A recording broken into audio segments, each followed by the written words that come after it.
아멘. 예, 개인적으로 우리 승연교회 새해 표어가 얼마나 가슴 설레게 하는지 모릅니다. 첫사랑, 이 단어에서 나오는 그 순수함이 있지 않습니까? 그 행복함이 참 기분 좋게 하는 것 같습니다. 사랑하는 성도 여러분, 그렇게 우리 승연교회 2025년이 설렘으로 가득한 한 해 되시기를 진심으로 축복합니다. 벌써 새해 둘째 주입니다. 분주한 12월이 지나갔고요. 1월의 한 주도 이미 지나갔습니다. 어느새 둘째 주가 와 있더라고요. 새로운 표, 처음 사랑을 회복하는 교회입니다. 한번 생각해 보시면 좋겠어요. 누구나 하나님을 처음 만났던 그 시점에 내 잘남 때문에 기뻐했던 사람은 아마 아무도 없을 겁니다. 하나님께서 이제서야 나를 알아봐 주시네, 하나님 조금 늦으셨습니다, 이런 분은 아마 없었을 겁니다. 아마 그 전까지는 나름 잘 살아왔다고 생각했는데, 혹은 반대로 하나님께서는 내 삶에 아무 관심이 없다고 생각했는데, 어느 순간 찾아온 그때 모양은 달라도 결론은 다 그렇죠. 와, 다 은혜였구나. 나 진짜 아무 자격이 없었구나. 그런데도 나를 사랑해 주셨구나. 하나님 그 존재 앞에 나는 더러워도 너무나도 더러운 존재였구나. 그런데도 사랑받았었구나. 다 은혜였구나. 그러면서 말도 안 되는 고백을 막 쏟아내기 시작합니다. 주님, 제가 이제는 주님을 위해 살겠습니다. 혹은 제가 앞으로는 매일 새벽마다 주님께 기도할게요. 제가 매일 최소한 1시간은 기도할게요. 제가 평생 이 새벽을 지키겠습니다. 교회를 위해 평생 헌신하겠습니다. 등등 이런저런 지키지 못할 결단들을 막 쏟아냈을 거예요. 그게 첫사랑이죠. 확실한 건 우리는 하나님께 사랑받는 자녀입니다. 물론 예수님을 믿음으로써 우리가 하나님의 자녀가 되었지만 우리 노력으로 된 게 아니라는 겁니다. 하나님의 사랑받는 자녀가 된 것은 그냥 순전히 다 은혜였습니다. 우리가 누군가의 아들고 또 딸로 이 땅에 태어나게 된 것처럼, 그리고 우리가 태어나기 전에 나 부모님 어떤 분으로 할래, 뭐 건강한 아들은 누구 자녀로 이렇게 선택하지 않았던 것처럼 하나님의 자녀가 되는 일도 그렇습니다. 어느 순간 하나님의 자녀가 되어 있었죠. 믿음조차도 선물이고 자녀가 되는 조건은 그저 하나님께서 나를 사랑해 주셔서, 그리고 우리들의 그 앞으로도 모든 동력도 바로 이 사랑이 되는 것입니다. 그리고 이 사랑을 잊으면은 그때부터 문제가 생기기 시작하는 거예요. 어떤 사랑입니까? 자격 없는 우리에게 주어진 그 사랑입니다. 그리고 어떤 정체성입니까? 은혜 입은 자, 자격이 있어서가 아니라 그냥 은혜 입은 자, 그 정체성입니다. 나의 나 된 것은 다 주의 은혜라, 그 어느 것도 주님이 아니고서는 된 게 아무것도 없었네, 이 정체성으로 돌아가야 하는 것입니다. 그런 의미에서 오늘 본문이 우리에게 주는 메시지는 참 의미심장하다고 생각됩니다. 오늘 말씀도 한번 보시면요, 우리가 잘 알고 있는 예수님께서 시험 받으시는 장면입니다. 그런데 이 시험 받으시는 그 때가 어떤 타이밍인지가 중요한 포인트입니다. 오늘 본문의 앞에서는요, 이제 막 세례 요한을 통해서 예수님께서 세례를 받으십니다. 세례를 받으시고 기도할 때 하늘이 열리면서 엄청난 역사가 일어납니다. 그리고 하늘로부터 소리가 들리기 시작해요. 우리 한번 말씀 읽어보도록 하겠습니다. 마태복음 3장 16절과 17절 함께 읽도록 하겠습니다. 시작. 예수께서 세례를 받으시고 곧 물에서 올라오실새 하늘이 열리고 하나님의 성령이 비둘기같이 내려 자기 위에 임하심을 보시더니 하늘로부터 소리가 있어 말씀하시되 이는 내 사랑하는 아들이요 내 기뻐하는 자라 하시니라. 아멘. 맞습니다. 하늘이 열리고요, 성령이 비둘기같이 내리며 자신에게 임하는 것을 눈으로 보입니다. 그리고 이게 끝이 아니죠.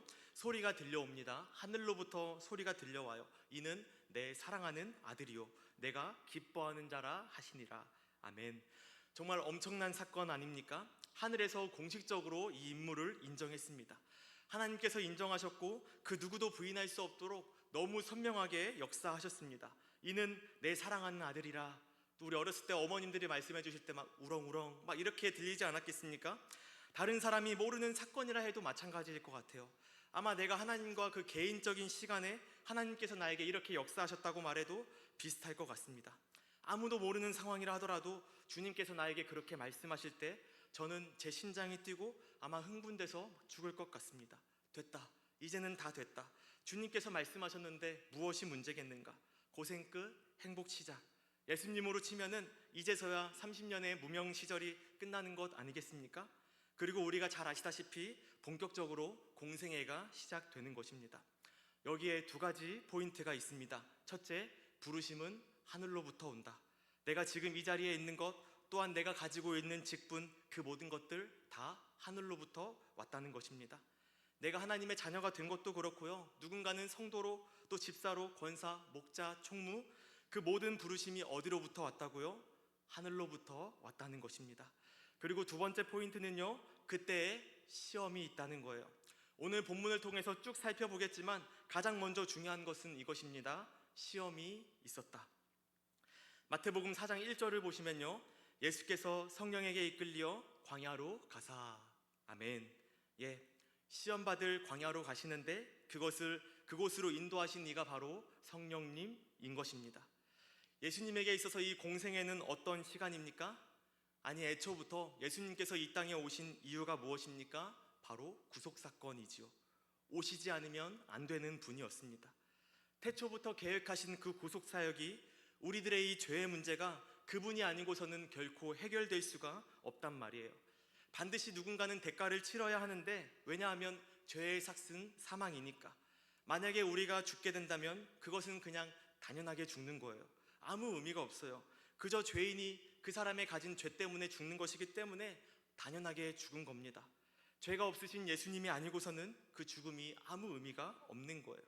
대속하시고 죽음 권세 이기시고 이 땅의 부활 승리를 선포하는 사건이지 않습니까? 그리고 그것이 누구의 뜻입니까? 바로 하나님의 뜻인 거죠.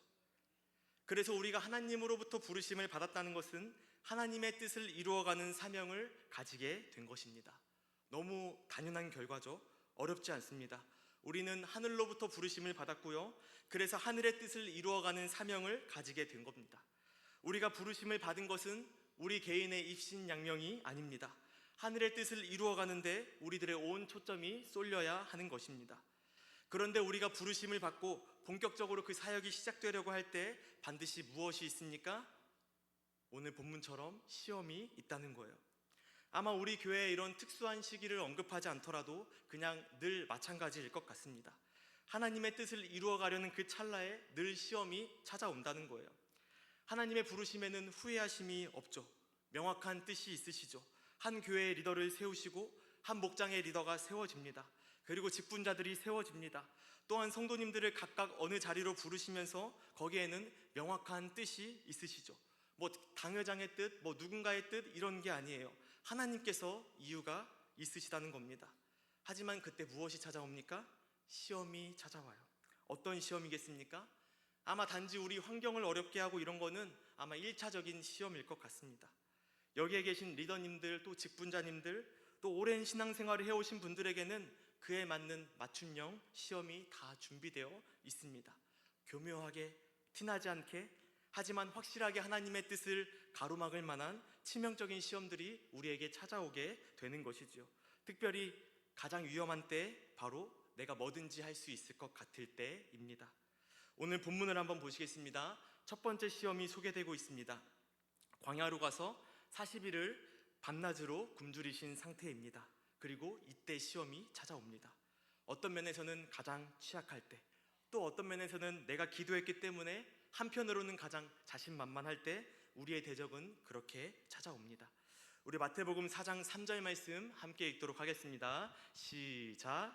시험하는 자가 예수께 나와서 이르되 내가 만일 하나님의 아들이거든 명하여 이 돌들로 떡덩이가 되게 하라. 아멘. 아멘. 예, 유혹합니다. 이 돌들로 떡덩이가 되게 하라. 그리고 중요한 포인트가 무엇입니까? 네가 만일 하나님의 아들이거든. 이 얼마나 교묘한 시험입니까? 우리에게 찾아오는 이 시험이라는 게요, 너 당장 섬기고 있는 그 교회를 떠나, 예배 시간에 소리 지르고 욕해, 이런 시험이 아니라는 거예요. 왜요? 우리 중에 누구라도 그런 시험이 오면은 거기에 넘어갈 사람이 있겠습니까? 이건 사단의 소리야. 절대 그러면 안 되지. 예배를 회방해서는 안 되지. 우리 공동체를 목숨같이 여겨야지. 이런 마음들이 다 속에 있기 때문이에요. 누구 좋으라고 내가 그렇게 하겠어? 충분히 그 정도는 훈련이 되어 있어서 고작 그런 시험에는 넘어가지 않습니다. 그런데요, 하나님의 아들에게 유혹합니다. 뭐라고 유혹합니까? 네가 진짜 하나님의 아들이거든. 한번 생각해 보세요. 예수님이 누구십니까? 누구의 아들이죠? 하나님의 아들 맞습니다. 어렵지 않죠? 이 돌을 떡으로 만들어 봐라. 게다가 손쉽게 할 수 있는 일이에요. 얼마든지 만들 수 있어요. 저절로 입속으로 들어가게도 할 수 있을 겁니다. 물론 인간의 몸을 입고 있지만 100% 신이고 또 100% 인간이신 그분께서는 여전히 능치 못함이 없으신 분이기 때문입니다. 그런데 그게 유혹이에요. 뭔가 내 힘으로도 할 수 있을 것 같을 때, 그리고 내 힘으로 막 하고 싶을 때, 그게 바로 유혹입니다. 오랜 기간 신앙생활을 해오고 특별히 우리 사랑스러운 승연교회에 관해서라면 나보다 더 잘하는 사람은 없을 것 같고 반드시 내 지혜가 투입되어야 될 것 같고, 문제는 무엇입니까? 맞는 말이어서 문제예요. 정말로 필요하거든요. 교회에는 그런 분들의 지혜가 필요해요. 그런 분들의 관심과 한마디가 반드시 필요합니다. 그리고 마찬가지로 하나님의 아들도 하나님의 아들이신 게 맞아요. 하지만 시험하는 거죠. 네가 하나님의 아들이거든 이 돌을 떡으로 만들어 봐라. 어떠한 달콤한 결과물로 유혹하는 겁니다. 무엇으로 유혹할까요? 내 경험과 직분이요, 내 인맥과 사회적 명예와 재물, 또 오랫동안 쌓였던 그 노하우요. 이 정도는 간절히 기도하지 않아도, 내가 굳이 하늘을 바라보면서 은혜를 구하지 않더라도 나 정도면 그냥 할 수 있을 것 같을 때, 그런 생각이 든다면 그거는 평안함을 허락하신 은혜가 아니라 그냥 매우 심각한 상황인 거죠. 여러 가지를 테스트하고 있지만 계속 같은 조건을 붙이고 있습니다. 우리 6절 말씀도 함께 읽도록 하겠습니다. 마태복음 4장 6절 시작.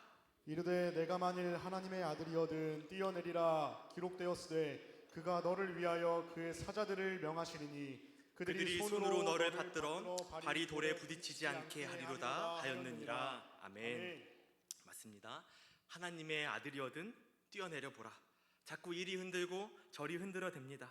마치 뛰어내려서 다치지 않아야지만 하나님의 아들이 증명되는 것처럼 그렇게 유혹하는 거예요. 그리고 또 시험하는데요. 우리 8절 말씀도 함께 읽도록 하겠습니다. 마귀가 시작. 마귀가 또 그를 데리고 지극히 높은 산으로 가서 천하 만국과 그 영광을 보여. 아멘.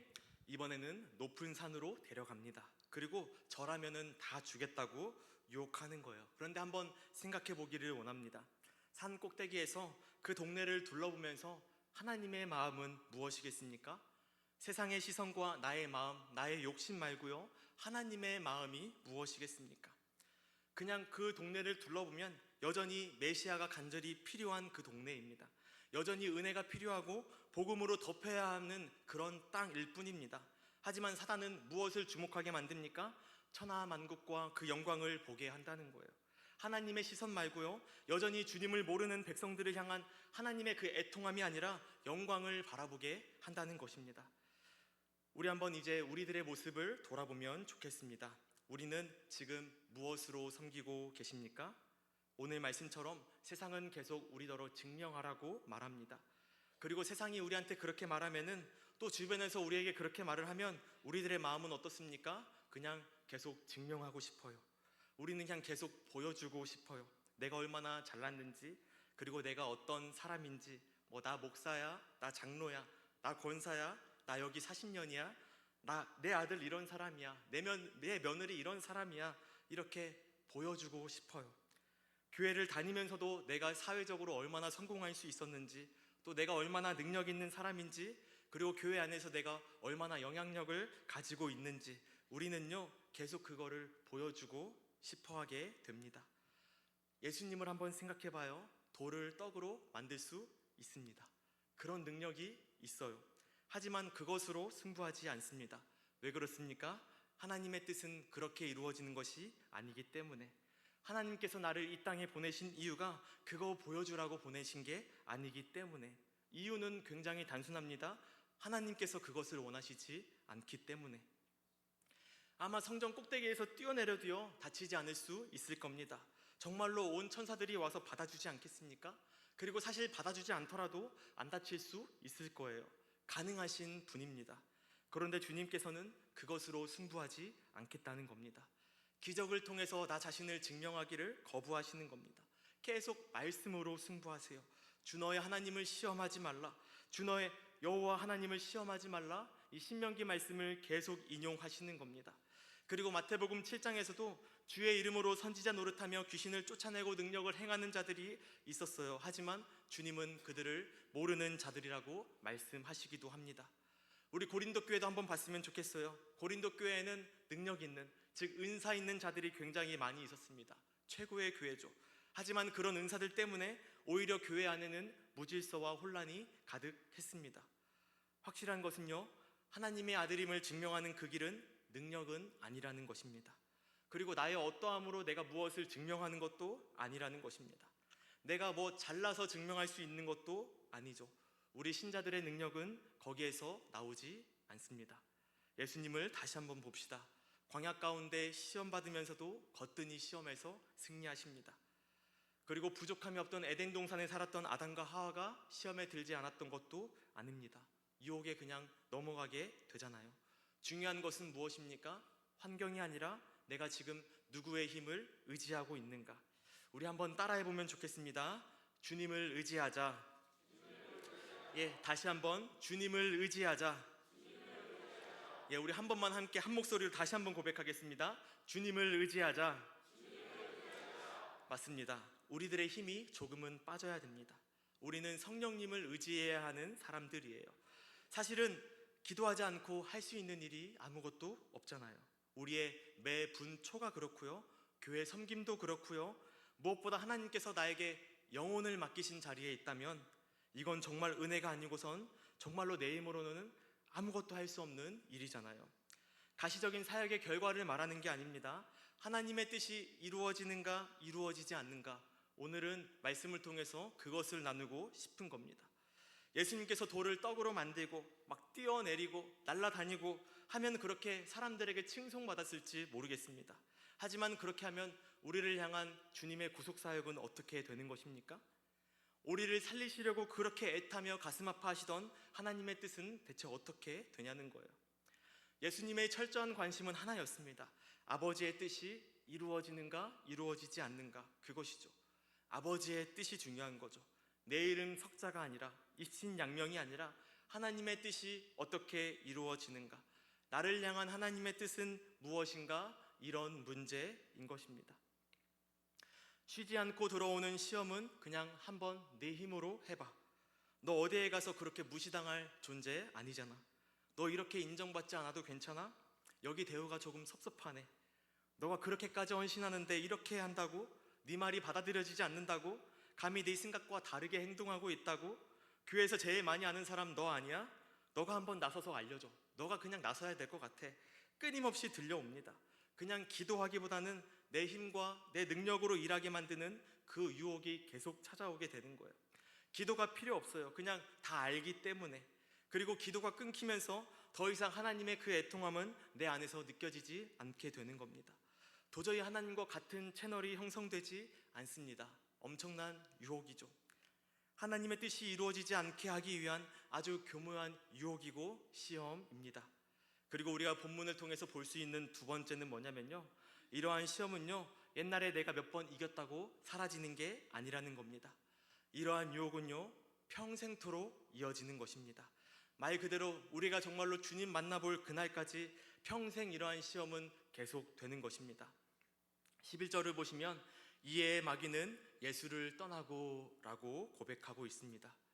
우리의 예수님께서 보란듯이 이 시험을 이겼어요. 승리하셨어요. 그리고 마귀는 예수님을 떠나갑니다. 이렇게 저렇게 계속 유혹하지만 예수님께서는 당연히 넘어가지 않죠. 그래서 마귀는 실패하고 떠나간 것처럼 보입니다. 그리고 우리들도 마찬가지인 것 같아요. 어떠한 사건들을 통해서 어려움들이 사라지고 이제는 하나님께서 나를 인정해 주시는 것 같고 사람들도 이제는 나를 좀 인정해 주는 것 같을 때, 그리고 어떠한 사역과 삶의 열매들이 슬슬 맺혀져 가는 그런 때 우리는 방심하게 됩니다. 사람이니까요. 평안함 속에 시험과 유혹은 이제 다 이겨내고 다 끝난 것처럼 느껴질 때가 종종 찾아옵니다. 하지만 우리가 오늘 말씀을 통해 볼 수 있는 것은 사단은 절대 한 번으로 끝나지 않는다는 거죠. 우선 오늘 본문에서만 3번을 연속적으로 유혹하고요, 그리고 떠나간 것처럼 보였지만 이 사단은 우리를 쉬지 않고 넘어뜨릴 때까지 공격하는 것입니다. 정말로 쉬지 않습니다. 그래서 늘 긴장하며 하늘을 바라보고 있어야 하는 것입니다. 주님, 아버지의 뜻이 무엇입니까? 우리는 묻지 않을 수가 없죠. 왜? 계속 유혹이 들어오니까요. 기도하지 않을 수가 없죠. 왜냐하면 하늘의 그 애통함이 사라지기 때문에. 오늘 세 번의 유혹에 실패한 이 사단의 후퇴는요, 사실 일명 작전상 후퇴입니다. 예수님을 잠깐 떠나고 또 다른 모습으로 다시 한번 접근하게 되는 거예요. 그리고 이 본문을 바라보면서 솔직히 우리들의 마음은 그래요. 사단이 예수님께 얼마나 접근하든 말든 별로 걱정이 되지 않습니다. 그런데 문제는 뭐예요? 이 사단이 우리들에게 접근한다는 것입니다. 쉬지 않고 또 우는 사자처럼 계속 우리의 빈틈을 바라보고 있는 거예요. 그냥 동물적 감각이죠. 목을 노리고 뒤를 노리고 우리의 약점을 기가 막히게 찾아내는 동물적 감각입니다. 그리고 그곳을 공격할 거예요. 쉬지 않고요. 한번 예수님의 마지막을 살펴봤으면 좋겠습니다. 이 3년의 공생애를 지나면서 그 마지막은 어디에 계시죠? 십자가에 매달려 계십니다. 우리 마태복음 27장 40절부터 42절까지 한 목소리로 읽어보도록 하겠습니다. 시작.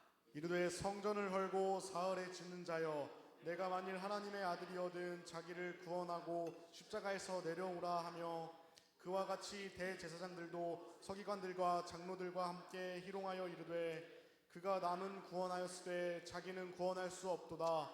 그가 이스라엘의 왕이로다. 지금 십자가에서 내려올지어다. 그리하면 우리가 믿겠노라. 아멘. 사랑하는 성도 여러분, 정말로 치가 떨리지 않습니까?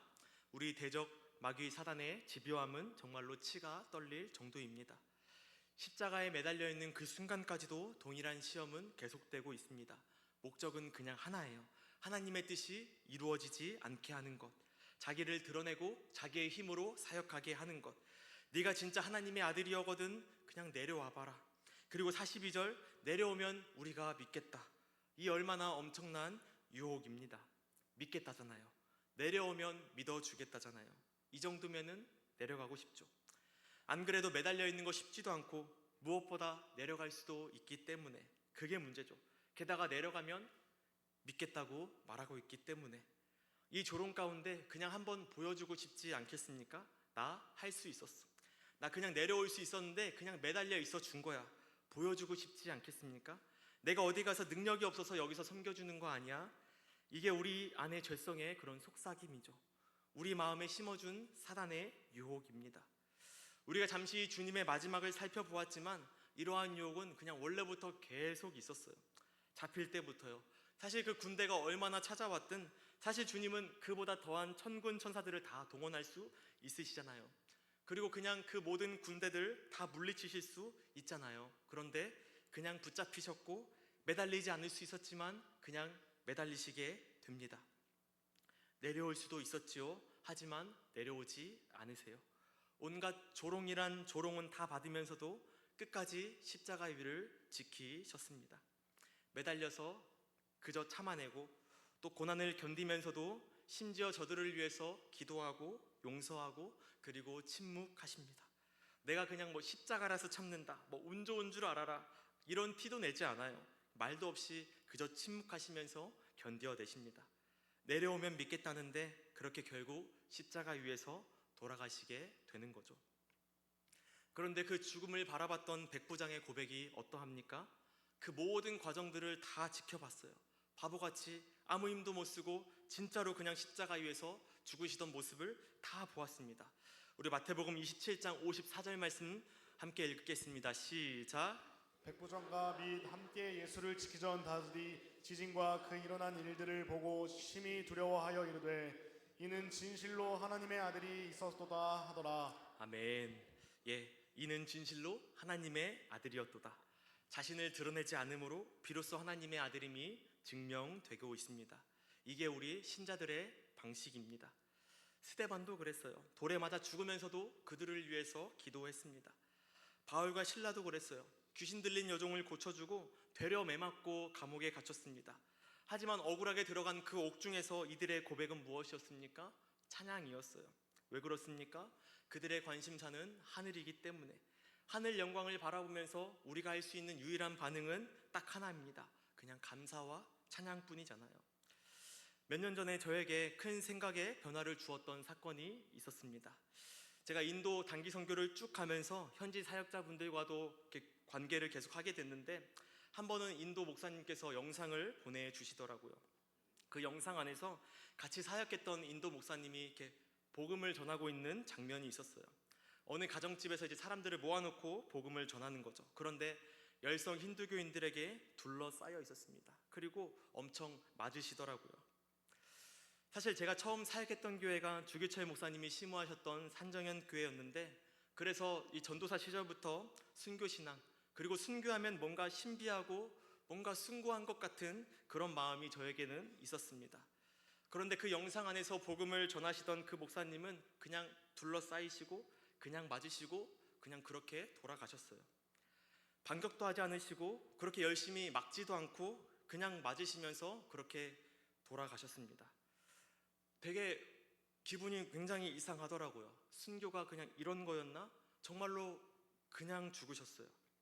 그리고 후에 장례 치르는 그런 사진도 보내주셨는데, 남아있는 그 가족들의 표정이나 그리고 나무 위에 올려져 있는 이제는 호흡이 없이 누워있는 같이 사역했던 그 목사님의 모습을 보면서 너무 기분이 이상하더라고요.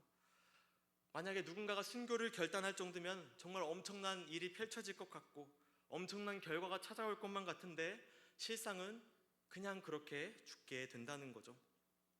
그런데 그 목사님은 누가 뭐래도 하나님의 자녀입니다. 하나님이 사용하시는 사역자가 확실히 맞습니다. 물론 어떠한 기적을 보여주지도 못하고 능력을 보여주지도 못했습니다. 다만 끝까지 맡겨진 그 사역을 감당하셨던 거죠. 그리고 죽음 앞에서조차 초연했던 예수님의 모습이 진정 하나님의 아들됨을 그렇게 드러냈을 겁니다.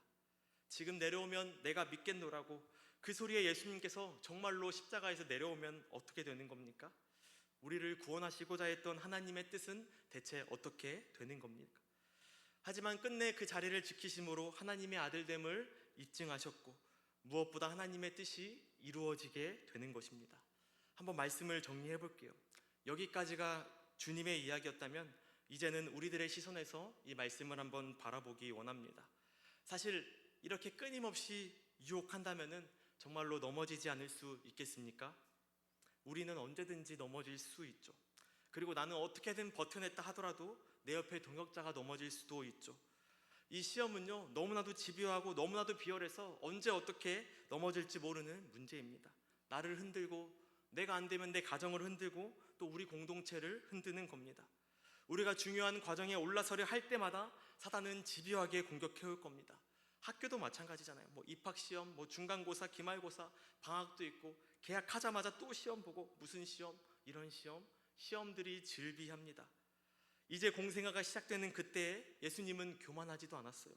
오히려 긴장했고 오히려 기도로 철저하게 준비했습니다. 무언가 중요한 시기를 앞두고 우리만 긴장하고 준비하는 게 아니라는 거죠. 사단도 준비하고 있고 그들도 나름대로의 대책을 세웁니다. 어떻게 저들의 각오를 무너뜨릴까? 어떻게 저들의 기도를 무너뜨릴까? 어떻게 저들의 숭고한 마음에 물타기를 할 수 있을까? 고민하고 또 고민해서 공격하는 겁니다. 기도하려고만 하면 시험하고 말씀으로 살려고만 결단하면 가만두지 않는 거죠. 교회가 좀 더 도약하려고 하면 절대 그냥 두지 않습니다. 왜요? 교회가 깨어 기도하면 자신들이 어떻게 되는지 잘 알고 있기 때문에. 그래서 교회 안에 사람들을 흔들기도 합니다. 초대교회에서도 아나니아와 삽비라처럼 또 아내를 사용하기도 하고 남편을 사용하기도 하고 내 자녀를 건들기도 하고, 내가 남편만 아니라면, 내가 아내만 아니라면, 내 자녀를 건드는 것만 아니라면 나는 자신 있어 라고 말한다면 그들은 그것을 건드는 존재들이에요. 나에게 가장 취약한 그 방식으로 접근해 올 겁니다. 여러 루트로 나를 건들 거예요. 그리고 때로는 그러한 루트가 내가 될 수도 있는 거죠. 시험은 있습니다. 지금도 있고요. 계속 있을 겁니다. 하지만 그들의 전략을 알고 대비하는 것은 또 다른 문제입니다. 그렇다면 예수님께서는 대체 이 시험을 어떻게 이기셨습니까? 죄송하지만 너무 뻔한 정답을 드려야 할 것 같아요. 바로 기도와 말씀이죠. 사실은 이게 정답입니다. 예수님께서 40일 동안 금식 기도하면서 무엇을 하셨겠습니까? 하나님과 깊은 교제죠. 뭐 다이어트 하신 게 아닙니다. 채널을 맞추는 것이고요. 하나님의 뜻을 알아가는 과정이고 그 뜻을 내 안에 품는 과정이고 힘을 공급받아 살아내는 그런 과정이기도 합니다. 특별히 금식이라는 게 무엇입니까? 지금처럼 어디 식당에 가서 밥 먹을 수 있는 시대가 아니잖아요. 먹기 위해서는 재료가 있어야 되고 요리를 해야 되고 먹자마자 다음 끼니를 위해 준비해야 하는 시대입니다. 그런데 그 중요한 행위를 중단하고 오직 하나님께만 매달리는 긴급하고 간절한 행위입니다. 이 시대는 어떻습니까? 음식이 아닐 뿐이지 우리가 다른 것들의 일상 속에서 얼마나 매몰되어 있습니까? 주님은 사역 중에서도 늘 기도하시고 아버지와의 깊은 교제를 결코 포기하지 않으셨습니다. 모세가 산에 올라갔다가 내려올 때 표정이 어땠어요? 얼굴에 빛이 가득했습니다. 그리고 기도하지 않을 때 우리들의 얼굴은 어떻습니까? 수심이 가득하죠. 그리고 예수님께서 기도하는 후에 했던 모든 선택들을 보십시오. 기도하시고 편안한 곳을 찾아가고 이러지 않습니다. 하나님이 원하시는 곳을 향해서 계속 나아가십니다. 기도하시고는 무리가 기다리고 있지만 때로는 척박한 갈릴리 땅을 향해 바로 이동하시기도 하는 겁니다. 그리고 기도하시고는 묵묵히 십자가를 지겠노라고 결단하시기도 하는 거죠. 순종이죠. 할 수만 있다면 이 잔을 내게서 비켜가게 해달라고 그렇게 기도하시면서도 결국에는 순종하시게 됩니다. 아버지의 뜻을 이루는 유일한 길 바로 기도입니다. 우리 신자들의 동력 역시 바로 기도입니다. 우리 마지막으로 한번 말씀 읽도록 하겠습니다. 히브리서 4장 15절에서 16절 말씀 시작. 우리에게 있는 대제사장은 우리의 연약함을 동정하지 못하실 리가 아니요 모든 일에 우리와 똑같이 시험을 받으신 이로되 죄는 없으시니라. 그러므로 우리는 긍휼하심을 받고 때를 따라 돕는 은혜를 얻기 위하여 은혜의 보좌 앞에 담대히 나아갈 것이니라. 아멘. 무엇보다 이 말도 안 되는 이 모든 고난을 이미 겪으신 주님께서 우리의 연약함을 동정하지 못하실 리가 아니라고 말씀합니다. 우리와 똑같이 시험을 받으신 그분께서 때를 따라 돕는 은혜를 위하여 은혜의 보좌로 나아가시는 것입니다. 사랑하는 성도 여러분, 시험은 계속 찾아옵니다. 그리고 그 시험은 어떤 종류냐면 하나님의 뜻이 이루어지지 못하게 하는 시험입니다. 얼마나 집요하고 또 얼마나 치밀한지 모릅니다. 그래서 우리는 기도해야 합니다. 주님의 도우심을 구해야 합니다. 우리의 힘으로 사역하려고 하지 마십시오. 그게 바로 그들이 원하는 것입니다. 자꾸 우리 힘으로 섬기게 하는 거예요. 네가 하나님의 아들이여거든. 이런 유혹입니다. 기도하면서 나의 원대로 마옵시고 아버지의 원대로 하옵소서. 그렇게 새벽을 깨우고 또 금요 기도에 나와서 간절하게 부르짖고 그게 도저히 시간이 안 된다면 집에서 또는 운전하면서 계속 기도할 기회를 반드시 찾아야만 하는 것입니다. 주여 아버지의 뜻을 이루소서. 25년의 이 시작점 가운데 우리 기도를 결단하시면 좋겠습니다. 이런저런 무수히 많은 유혹과 시험들이 찾아올 거예요.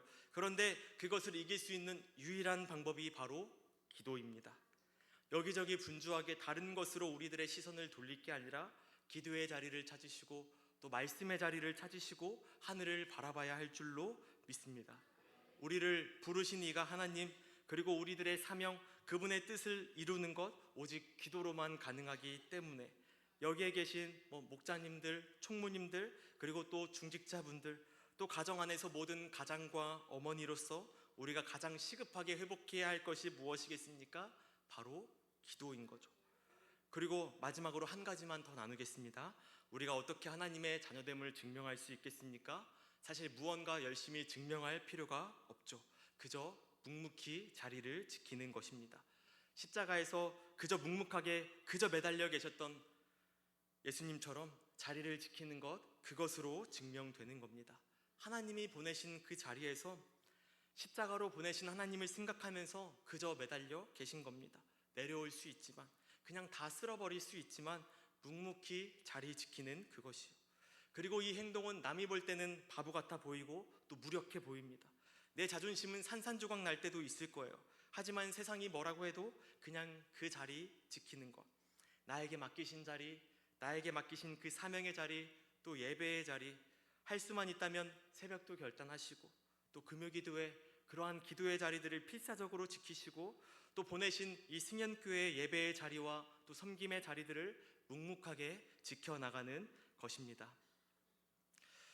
또 때로는 우리가 잠잠히 기도할 수도 있지만 할 수만 있다면 간절함을 담아서 부르짖어도 보시고 그렇게 하나님과의 첫사랑을 완전히 회복하는 설렘이 가득한 2025년 되시기를 진심으로 축복합니다.